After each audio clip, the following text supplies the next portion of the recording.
আসসালামু আলাইকুম। ওয়ালাইকুম আসসালাম রহমতুল্লাহ বরকাত। জি। না করার বিষয়টা বলুন। আসসালামু আলাইকুম। প্রশ্নটা এক নতুন করে হানাফি বললাম। যুবক তার স্ত্রীকে তালাক দিয়েছে, আকমল দিয়েছে কয়েক তালাক। এবার সমাজের লোক বলছে তোমার বউ তালাক হয়ে গেছে, তোমাকে হিল্লা করতে হবে। এ বিষয়ে না, আমার হিল্লা কাছে ইসলামে এসেছিল। নেই। জি জি, তাই? হয়ে গেছে, যথেষ্ট। জি। ইসলামে হিল্লা নেই, আপনার প্রশ্ন উত্তর হচ্ছে। তবে তালাকের উত্তর এইভাবে পাওয়া যায় না। একজন তালাক দিয়েছে আর আপনি তার পক্ষ থেকে জিজ্ঞেস করবেন এইরকম আমি তালাকের উত্তর দিই না। তালাকের জন্য তাকে বলবেন, তার চরকায় তেল দিবে, সে তালাক দিয়েছে। কোন আহলে হাদিস সালাফি ভালো আলেমের কাছে চলে যাবে। বাংলাদেশে থাকলে বাংলাদেশে বড় বড় যে শাইখেরা, মাদানী শাইখেরা রয়েছেন, অথবা সেখানে বড় বড় শাইখুল হাদিস আহলে হাদিস ওলামারা রয়েছেন, মাদ্রাস মোহাম্মদ আরবের যাত্রাবাড়ি অথবা রাজশাহী অথবা যে কোনো সালাফি মাদ্রাসা, এসব মাদ্রাসাগুলিতে আহলে হাদিস ওলামারা রয়েছেন, তাদের কাছে যাবেন, তাদের কাছ থেকে ফতোয়া নেবেন। কিন্তু আমার কাছ থেকে এই তালাকের ফতোয়া নেবেন, অনলাইনে এরকম ফতোয়া দেওয়া যায় না। জি। হ্যালো, আসসালামু আলাইকুম। ওয়ালাইকুম আসসালাম রহমতুল্লাহ বরকাত। জি বলেন। শাহেখ, আমি বাংলাদেশ থেকে নওগাঁ থেকে বলছি। বলেন, মাশাআল্লাহ। আমার প্রশ্ন হচ্ছে যে আমি কম্পিউটার সায়েন্সে গ্রাজুয়েশন শেষ করছি।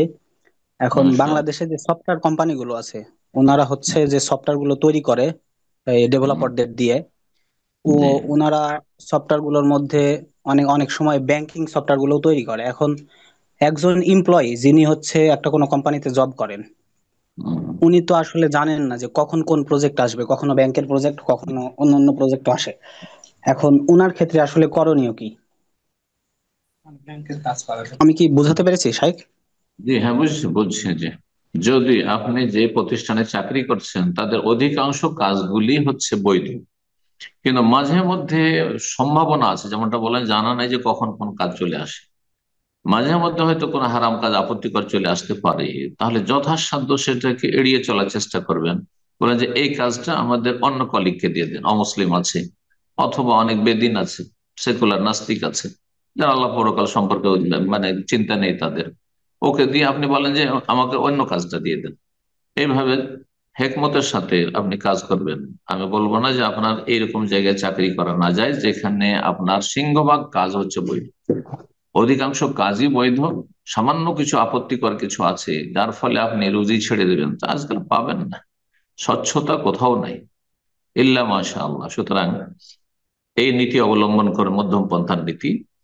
আর তারপরে বেশি বেশি দান সাদকা করবেন। যদি এমন পরিস্থিতি হয়ে যায় যে আপনাকে করতে হয় নিরুপায়, তাহলে আপনি বেশি বেশি দান সাদকা করবেন, মুক্ত হওয়ার জন্য, যে আল্লাহ আমার রুজিতে কিছু সন্দেহ মূলক কিছু চলে এসছে বা সন্দেহজনক কিছু চলে এসছে, শুভহাত, সুতরাং আল্লাহ আমি এটা মুক্ত হওয়ার জন্য দান করছি। তো শুভ হবে সাদাকা।